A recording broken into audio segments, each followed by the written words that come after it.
Hello students, ये रहा आपका आज का क्वेश्चन पेपर और पेपर कोड आप देख सकते हैं 3242। ये पेपर कोड है, इसी से आप अपना पेपर मैच कर लें। और अगर आपका ये क्वेश्चन पेपर नहीं है तो फिर आप क्वेश्चन बाय क्वेश्चन आंसर को ध्यान से देखिए और मैच करिए। अब चलते हैं हम पहले सवाल की तरफ। तो यहाँ पे हमसे कहा गया है, MCQ है ये। Read the following developmental goal and choose correct option of the goals related to a student studying in a university. Development goal and choose correct option of the goals. कौन कौन से गोल्स चाहिए? तो हमें तीन ही ऑप्ट करने। Opportunities for independence, ये लेस इंपॉर्टेंट है तो इसको आप हटा दो। और इस ढंग से आपका, अगर आप थर्ड को ड्रॉप करोगे तो ऑप्शन सी करेक्ट हो जाएगा। नेक्स्ट देखिए question number 2। The growth of digital technology has greatly influence globalization. Digital technology की ग्रोथ ने ग्लोबलाइजेशन को बहुत ज़्यादा इन्फ्लुएंस किया है, प्रभावित किया है। Which are the following is its main benefit. इसका मेन बेनिफिट क्या है ये बताना है आपने। तो बाकी तीन जो हैं वो नुकसान हैं और एक बेनिफिट है एनहेंस कनेक्टिविटी। अब आप कहीं पे भी किसी से भी कनेक्ट होते हैं दुनिया भर में, आसानी से कनेक्शन आपका हो जाता है, आसानी से बात कर सकते हो, वीडियो कॉल कर सकते हो। Next is question number 3। Read the following sources of loan carefully and choose the correct option related to formal sources of credit. तो फॉर्मल सोर्सेज ऑफ क्रेडिट के बारे में कहा गया है कौन कौन से होंगे आपके। तो देखिए, लैंडलॉर्ड जो है वो इनफॉर्मल होता है, ठीक है जी, और मनी लेंडर भी ऐसा ही होता है। तो बचते हैं आपके कमर्शियल बैंक और गवर्नमेंट। 1 और 3 आपके पहले ऑप्शन में मिलते हैं, तो यही आपका आंसर बनेगा। उसके बाद देखिए चौथा, प्रोडक्टिविटी से रिलेटेड एक सवाल है जिसमें प्राइमरी, सेकेंडरी एंड टर्शियरी जो इकोनॉमिक सेक्टर होते हैं वो किस बेस पे बनते हैं ये कहा गया है। तो क्राइटेरिया क्या होता है इनका? नेचर ऑफ प्रोडक्शन एक्टिविटीज़ होता है, तो ऑप्शन सी करेक्ट हो जाएगा। बाकी तीनों ऑप्शन को देखोगे तो आप आसानी से एलिमिनेट कर सकते हो, कट कर सकते हो उनको। क्वेश्चन नंबर 5 कहता है, choose the odd one out from the following option regarding the sectors of economy. Odd one out मतलब जो डिफरेंट है उसको छांटना है। तो देखिए, पहले ऑप्शन ए में आपको दिया पायलट, जो कि सर्विस करता है, किसी के यहाँ काम करता है। ड्राइवर भी किसी की सर्विस करता है मोस्टली, और गार्डनर भी किसी की सर्विस करता है। तो ये सर्विस सेक्टर से रिलेटेड है ऑप्शन ए, तो यही हमारा आंसर बनेगा। बाकी सब क्या है, मिक्सअप हुए हुए हैं। जैसे फिशरमैन, टीचर और टीचर किसी की सर्विस करता है ज़्यादातर, लॉयर भी ऐसे ही करता है, बट फिशरमैन जो अपना काम करता है तो ये बिजनेस कैटेगरी में आ जाएगा। ऐसे ही आप फार्मर देखेंगे, ये बिजनेस कैटेगरी में आ जाएगा। बाकी दो बचे हुए सी में, इंजीनियर और प्रोफेसर, वो सर्विस सेक्टर में चले जाएंगे। ऐसे ही डी में आप देखोगे, डॉक्टर अपनी प्रैक्टिस ज़्यादा करता है, अपना बिजनेस होता है उसका, तो यहाँ पे ए के अलावा कोई और ऑप्शन फिट नहीं बैठता। Next is question number 6। World banks development report is prepared on the basis of which of the following. तो ये पर कैपिटा इनकम इसका मेन बेसिस है। 7 नंबर सवाल देखिए, यहाँ पर हमसे पूछा गया है, which of the following countries has high per capita income, life expectancy at birth and high rank in human development index. HDI में इंडेक्स भी, HDI में रैंक भी अच्छी हो, और जी पर कैपिटा इनकम भी हाईएस्ट हो, और लाइफ एक्सपेक्टेंसी भी। तो कौन सा आपका आंसर बनेगा? ए के अंदर ये सब सिम्टम्स हैं, तो ऑप्शन पहला ही करेक्ट होगा। नेक्स्ट देखिए question number 8। In which year the constitution amendment providing 33% reservation for women in the local self government system in India was made. तो ये हुआ था 92-93 में। यहाँ 92 का ऑप्शन आपको दिया गया, यही आंसर बनेगा। 73rd कॉन्स्टिट्यूशनल अमेंडमेंट था ये।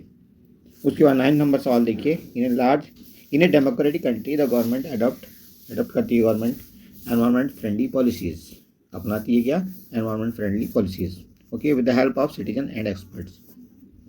विच are the following is a positive outcome of this process. तो इस प्रोसेस का पॉजिटिव आउटकम इनमें से कौन सा होगा? तो यहाँ पर देखिए option B, citizen feel empowered to determine policies, यही बेस्ट ऑप्शन है। इसके अलावा कि आप 3 ऑप्शन और देखो, वो कोई भी सुटेबल ऑप्शन नहीं है। 10 नंबर सवाल, राष्ट्रीय जनता दल। यहाँ पे मैच करना, कौन सा मैच हो रहा है, जो मैच हो रहा है समझ, तो वही आंसर आपका है। राष्ट्रीय जनता दल बिहार में है, यहाँ उत्तर प्रदेश दिया है, तो ये मैच नहीं करेगा। उसके बाद जनता दल सेक्युलर, ये कर्नाटका में, यहाँ बिहार का ऑप्शन दे दिया, तो ये भी नहीं चलेगा।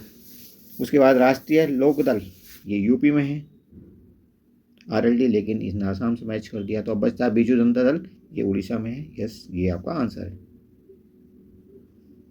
11 नंबर सवाल, which one of the following is an example of horizontal power sharing in Indian democracy.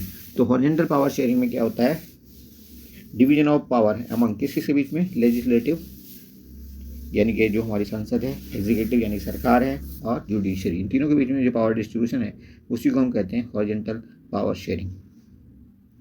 Option D answer बनेगा। उसके बाद चलिए 12वें में, how does the Indian federal structure promote balance governance across the nation, choose the most suitable option from the following.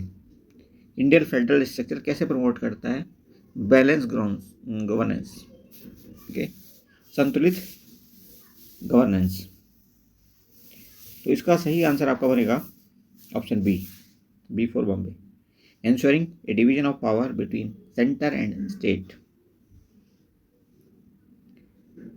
13 number देखिए, दो statement दिए हैं यहाँ पे, स्टेटमेंट के बेस पे और रीजन के बेस पे आपने क्वेश्चन को आंसर करना है। तो यहाँ पर देखिए स्टेटमेंट सही है, हम पढ़ नहीं रहे हैं क्योंकि वीडियो ज़्यादा लंबा हो जाएगा। रीजन भी सही है और एक्सप्लेनेशन भी सही है, इसका मतलब ऑप्शन ए आपका आंसर बनेगा। 14 नंबर सवाल देखिए, कॉपर कहाँ पे यूज़ होता है, बॉक्साइट कहाँ पे यूज़ होता है, ये सब आपने मैच करके आंसर देना है। तो बॉक्साइट यूज़ होता है इन एल्युमिनियम प्रोडक्शन, इसकी एक और होती है एल्युमिनियम की बॉक्साइट। तो बी का होगा 4 और बी का 4 सिर्फ एक ही जगह पर आ रहा, आंसर आपका मिल चुका है। अब आप चाहें तो बाकी ऑप्शन भी मैच कर लो। उसके बाद 15 नंबर देखिए, आइडेंटिफाई करना है एक क्रॉप को और उसके बारे में 3 स्टेटमेंट यहाँ पे दिए हुए हैं। तो अपनी खुशबू के लिए ये क्रॉप जानी जाती है, जाहिर सी बात है कि कॉफ़ी के अंदर खुशबू आती है। जूट, टी और कॉटन में मुझे नहीं लगता कि कोई खुशबू जैसी भी चीज़ आती है। Okay, it is cultivately mainly in the state of Karnataka and Tamil Nadu. Yes, Karnataka और तमिलनाडु में काफ़ी कॉफ़ी होती है, इंडिया के अंदर कर्नाटक नंबर 1 पर रहता है। Okay, this crop is a major cash crop in India, cash crop है ये मेजर, बिल्कुल ऑप्शन बी इज राइट, आपका आंसर है बी।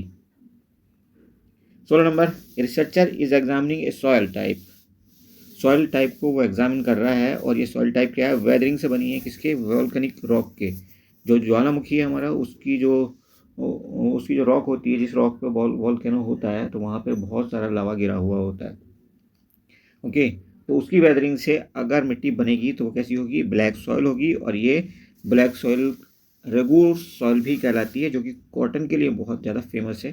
तो ऑप्शन आपका सी करेक्ट हो जाएगा, कॉटन के लिए बहुत अच्छी मानी जाती है कॉटन प्रोडक्शन के लिए। नेक्स्ट देखिए, क्वेश्चन नंबर है 17, arrange the following events in chronological order and choose the correct option. Treaty of Vienna, तो ट्रीटी ऑफ वियना हुई थी 3 जनवरी 1815 को, 1850 में 3 जनवरी, 3 जनवरी 1815। उसके बाद जो दूसरा इंसिडेंट था, बिगिनिंग ऑफ नेपोलियनिक वॉर्स, तो ये वॉर्स हुई थी 18 मई 1803 से शुरू, 18 मई 1803 से स्टार्ट हुई थी नेपोलियन वॉर्स। उसके बाद जो तीसरी इंसिडेंट थी, जर्मनी का जो किंग बना था ये वो 18 जनवरी 1871 को बना था, 18 जनवरी 1871। ओके, 1871, ओके जस्ट, ठीक है जी। और जो लास्ट इंसिडेंट हुई थी इटली का, ये जो यूनिफाइड इटली का किंग बना था, तो 17 मार्च 17 मार्च 1861 था। तो देखिए पहले सबसे क्या हुआ था, दूसरा इंसिडेंट सबसे पहले आएगा, उसके बाद आएगा पहला, 2 के बाद 1 आएगा, 1 के बाद आएगा 4 और 4 के बाद आएगा 3।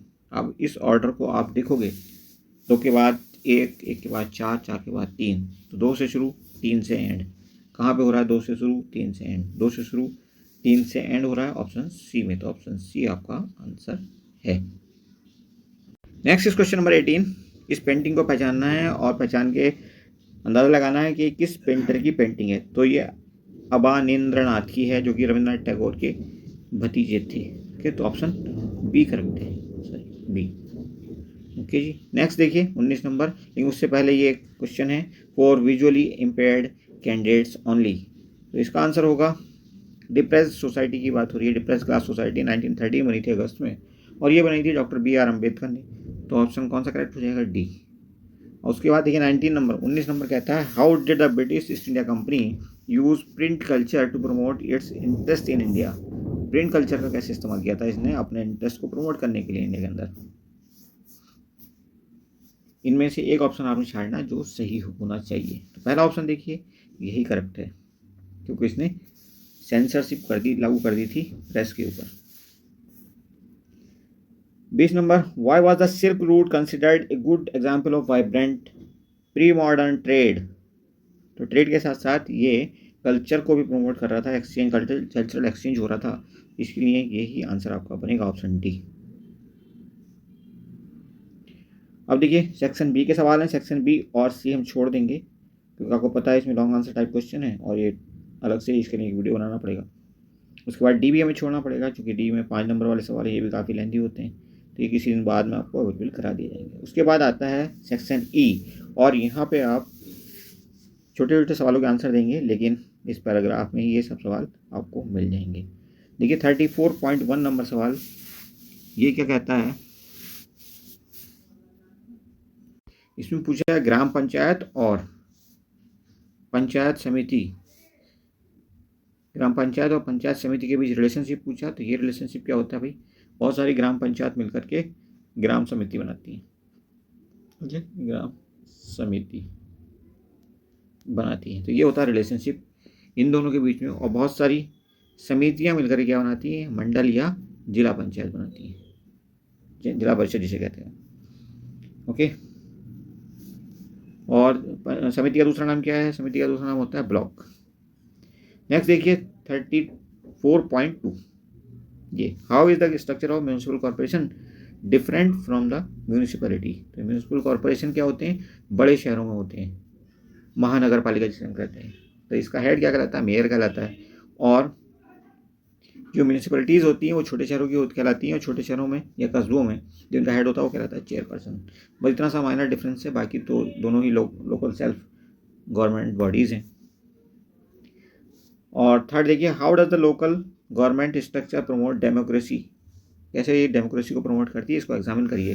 तो डेमोक्रेसी को ये प्रमोट करती है क्योंकि लोकल बॉडीज़ को बहुत सारी अथॉरिटीज़ मिलती हैं, डिसीजन मेकिंग पावर मिलती है, अपने खुद इनकम जनरेट करने की पावर होती है, खर्च करने की पावर होती है, इसी को हम कहते हैं डिस्ट्रीब्यूशन ऑफ पावर। तो एक तरह से डेलीगेशन ऑफ पावर है जो कि राज्य सरकार या सेंट्रल गवर्नमेंट देती है लोकल बॉडीज़ को, और पूरी तरह से वो फ्री है, डेमोक्रेटिक है, इसलिए ये डेमोक्रेसी मानी जाती है। Okay, next is question number 35। Read the source given below and answer the question that follows. New forms of publication, तो यहाँ पे भी फिर से वही करना है, आपने पूरे पैराग्राफ को 2-3 बार पढ़ना है, उसके बाद इस पे बेस्ड क्वेश्चंस को आंसर करना है। तरीका यही होता है, 2-3 बार 4 बार आप इनको पढ़ो और उसके बाद आंसर करो, तो आप आसानी से सारे सवालों के जवाब सही दे पाओगे। पहला 35.1 क्या कहता है ये सवाल, पढ़ो। How does the development of printing technology impact visual culture. कैसे डेवलपमेंट ऑफ प्रिंटिंग टेक्नोलॉजी ने इम्पैक्ट किया विजुअल कल्चर को। तो प्रिंटिंग टेक्नोलॉजी की बदौलत क्या होने लगा था, बहुत आसानी से बहुत सस्ते रेट पे प्रोडक्शन होने लगा था, मास प्रोडक्शन हो रहा था बहुत बड़ी तादाद में। ठीक है, उसके बाद देखिए दूसरा नंबर सवाल क्या कहता है इसका 35.2 का देखिए। तो यहाँ पे आपका आंसर ही बता देते हैं सीधे हम, fusion of European technology and Indian sensitivity था इसका रीजन। ठीक है जी, कंट्रीब्यूशन कहिए, चूँकि राजा रवि वर्मा के बारे में कहा गया है। तो राजा रवि वर्मा की पेंटिंग इसलिए पसंद की जाती थी क्योंकि इसमें फ्यूजन था किस चीज़ का, एडवांस टेक्नोलॉजी जो कि यूरोपियन टेक्नोलॉजी थी और इंडियन सेंसिटिविटी भी उसमें थी। और उसके बाद थर्ड सवाल जो है इसका, how did visual culture shape the memory of 19th century social landscape. तो कैसे उसने शेप किया मेमोरी ऑफ 19th सेंचुरी को।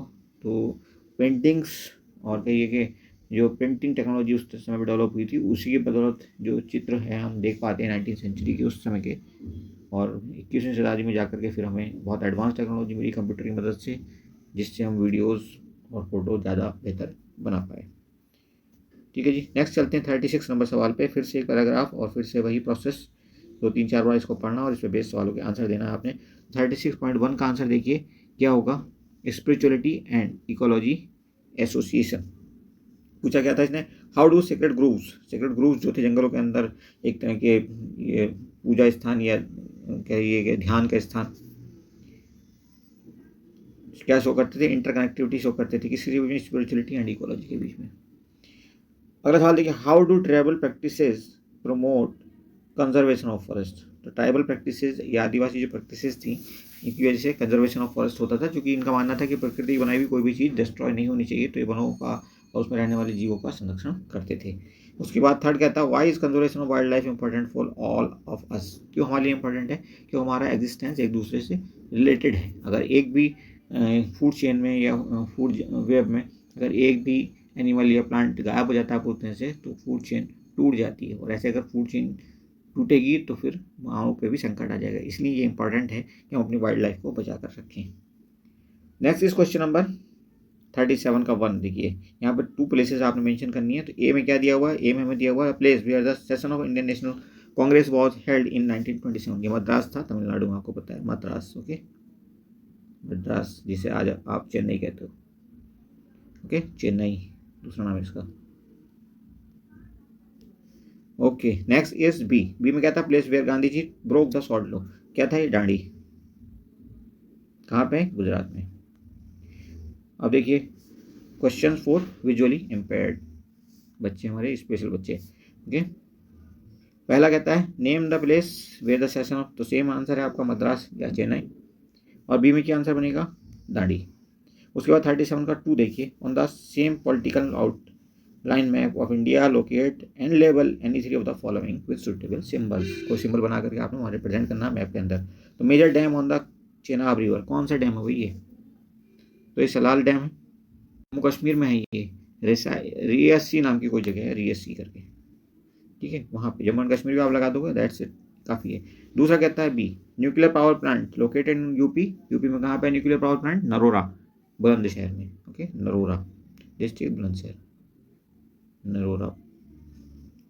ओके, सी कहता है major software technology park located in Karnataka. Yes, it is in Bangalore, ये जैसे आप कहते हो बेंगलुरु आज की डेट में।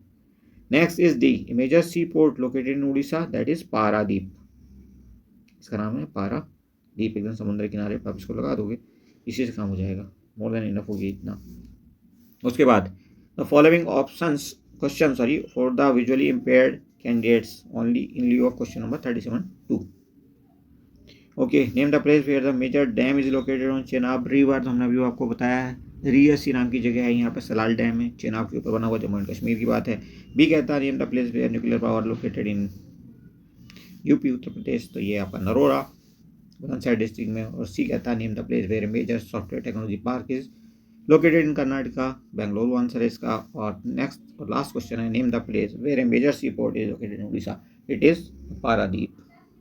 पारादीप बंदरगाह, पारादीप रिफाइनरी भी है वहाँ पे, ऑयल की रिफाइनिंग बहुत फेमस है। चलिए, that's all in this video, thank you for watching. हमने पूरी कोशिश की 100% एक्यूरेंट आप आंसर बताए जाएँ, और उम्मीद करते हैं कि बाकी वीडियोज़ की तरह से ये भी आपको पसंद आएगा। Thank you for watching once more.